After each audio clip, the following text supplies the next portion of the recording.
Hey all, here are OS Reviews. Today we're taking a closer look at Lenovo's M1 Smart Mini Pico Pocket Projector. This thing has a physical HDMI connection, but can also wirelessly share the screen of your smartphone or laptop onto the larger display.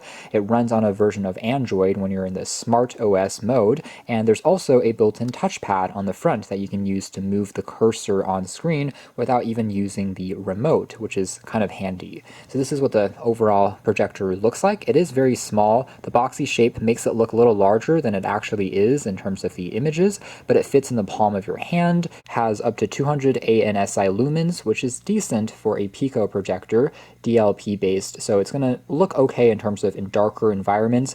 Now it also has built-in Bluetooth as well, so you can connect it to wireless speakers to improve on the audio experience if you want to. Claims that you can get up to 2.5 meters away for an image up to 110 inches.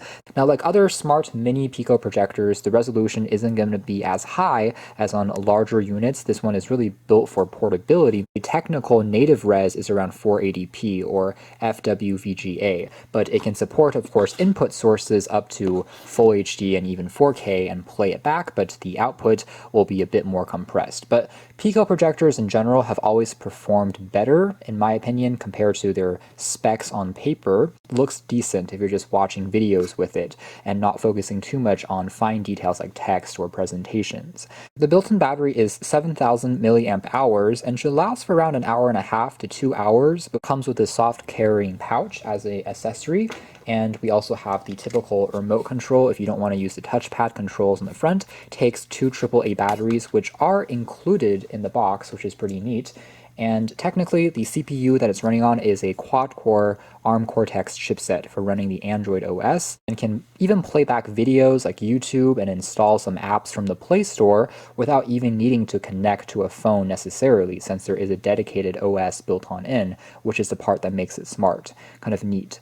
Otherwise, it also comes with a very interesting cable accessory that converts from full-size HDMI to USB Type-C. Here is the charging adapter. It is using a proprietary round plug, which I do wish they could have just used USB Type-C or something standard. Even micro USB I think would have been preferred, but it is what it is. It charges pretty quickly though, in around an hour and a half. Alright, so we'll take a closer look at the design here in a moment. One thing I do want to point out is that the MRSP price of the M1 is a little on the high side. It actually retails around $350. It's comparable to some options by Anker, for example, and other more slightly higher quality brands compared to the more generic companies that you typically see on Amazon. I still think that might be a little bit high. If they can slash the price by $50, it could be a little more competitive. Anyways, in terms of the body here, it's coated entirely in a layer of soft touch rubber, which makes it feel very grippy in the hands and hides fingerprints a little bit more. And we have some ventilation ports on the side. What's kind of clever here is that the on-off key is integrated into the lens, so you can turn the projector on by flicking this lens all the way to the right and turn it off by flicking it all the way over. Also protects the lens from dust when not in use. Now on the other side, you also find a flap that covers up the I/O if you want to have access to the full-sized HDMI port instead of using wireless screen sharing, for example. There's that charging port and a USB port that you can plug a thumb drive into it for loading back media from a memory card or from a hard drive. The bottom here does feature a typical tripod mount. There is some soft touch rubber feet that prevents it from sliding around on a surface, and that is pretty much it. A very simple overall presentation.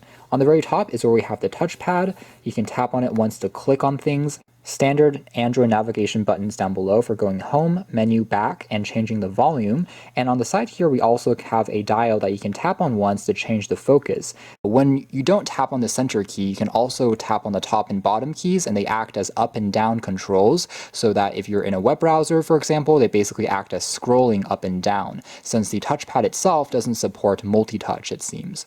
Now here's what it kind of looks like next to a smartphone that has a 6-inch display. So you can see it is very small. It's easy to put into a backpack, into anywhere that you may want to take with you when on the road. Flicking on the kind of lens cover there, you'll hear the fan kick in after about a few seconds, and then the projector here will pop onto life. So let's take a closer look at the performance and the OS next. Booting it into the operating system takes about 20 seconds, and then we see this interface here that's similar to other smart projectors or Android TV boxes that we have checked out in the past. The cursor here can pop up on screen, and we can use it to pretty easily navigate, select different icons, and by default, again, it starts off in Android, so if you want to use it just like a regular projector without the smart Wi-Fi and Bluetooth, you want to just link it using HDMI, you can then tap on the top key here. It will then kind of turn off the Android functions. Otherwise, the fan noise is present. If we kind of listen a bit more closely, this is what it sounds like. It's not bad, doesn't really distract too much from the video watching experience as the sound kicks in. The auto keystone correction is pretty neat to have, so we can kind of play around with the angle, and you can see how it will just try and compensate for it by keeping the image relatively flat. Alright, so going over some of the features here, we have access to a YouTube player built on in. We also have the wireless screen sharing for iOS and for Android. Tapping on all apps, we can see the full list of applications that we have here. Notably, Hulu is also pre-installed. VLC player and MX player are both options that you can use to load up videos, which are installed on the memory. And then Aptoide TV is another free video streaming app. In this demo here, we have a virtual screen size of around 90 inches, so it's stretched a little bit more, but at the same time, you can definitely make out a bit more of the pixelation if I zoom all the way in. The overall image itself can definitely still be enjoyed in terms of the colors, for moving objects, things like that. Wi-Fi reception is pretty good. It has built-in dual-band 2.4G and 5G Wi-Fi, so as far as video watching using the built-in YouTube player, everything still loads up pretty quickly without too much buffering going on. The antenna quality is pretty decent. Now in terms of settings, change things like there are a few preset modes for the projector, like we're in the standard mode right now. We can change it to something like the brightest mode, tap on it again to a power saving mode that dims it a little bit more, and back to standard mode.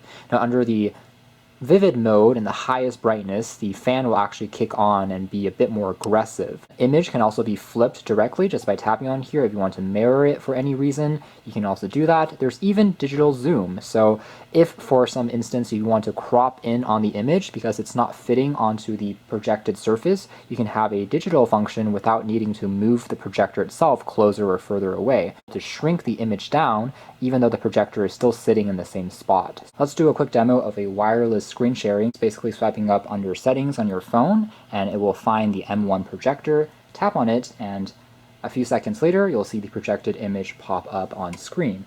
Overall, it works pretty decent in terms of, again, just sharing the content as expected. It may take a split second in terms of the latency not being as high as if you were connecting it directly by a cable, but for basic tasks, it works as expected. We can flip the orientation of the phone, and the image that we see here will also expand. Even for doing a bit of light gaming, we can kind of push that onto a larger display, make it a bit more interactive. Again, latency is not going to be the best in the world, but overall, it's still more enjoyable than looking at a small screen, and definitely still is playable. So you can get a bit of gameplay going just by sharing the display on a larger canvas. Some demo footage here with sound coming from the speaker.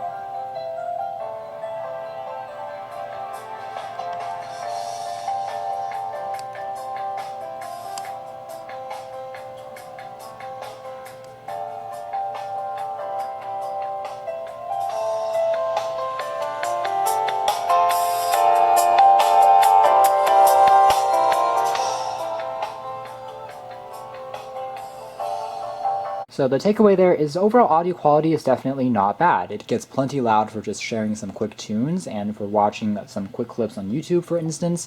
And finally, in this test, we're just connecting it by HDMI cable to a laptop. You can also connect it to other HDMI devices like a gaming console. And of course, that works very well because we're using a physical connection. Latency is the lowest. And again, doing a pretty decent job. Larger text, of course, is still very much visible. Watching back media, whether that's photos or videos, it's still pretty enjoyable with nice, punchy looking colors and overall pretty impressive for something so small. So that's more or less it as far as our hands-on review of the Lenovo M1 Mini Smart Pico Projector. Overall, it does perform quite well, I'd say, for something so small, and it has decent battery performance, nice controls compared to something that relies only on a remote. We have a second option baked on in, connectivity is pretty strong, and overall pretty enjoyable for watching quick movies when on the road.